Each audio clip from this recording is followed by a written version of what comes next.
Hi, and welcome to tonight's episode of Ask Leah. Tonight's question comes from a man who has to deliver a tricky message to his team. And he said to me, I know, Leah, that there's a number of people that have preconceived ideas about what this meeting's going to be about. They're skeptical about what I have to say.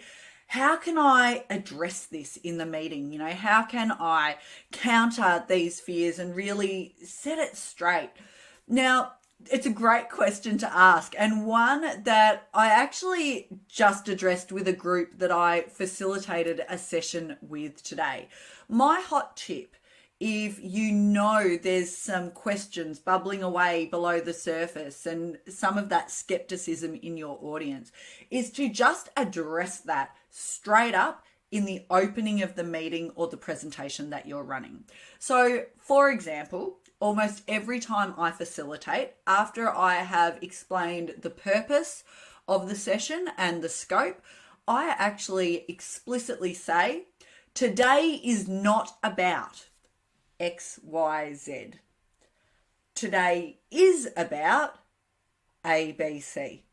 And getting really explicit about this counters those skeptics right from the get-go. So they're not sitting through your whole presentation wanting to raise their hand and be the devil's advocate. You are absolutely countering those concerns in the introduction. So I did this recently with an organization that I facilitated a whole of workplace conversation about how they return to the workplace post-COVID. And, we had a quite a clear scope on what we were discussing and what we weren't.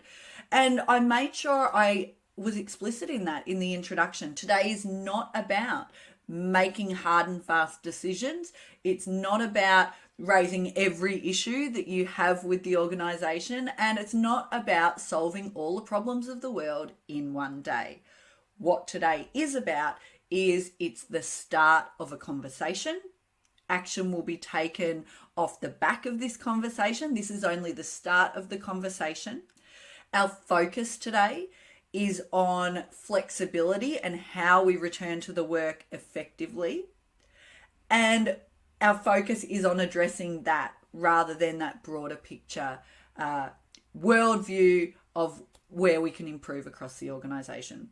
So don't avoid the elephant. You've heard me say this a million times. It is applicable again here. Address the elephant, whether it's a meeting or presentation. This is what today is not about. This is what today is about. Set the scene straight up, and you'll have much better outcomes as a result. Have a great night, everyone. Cheers.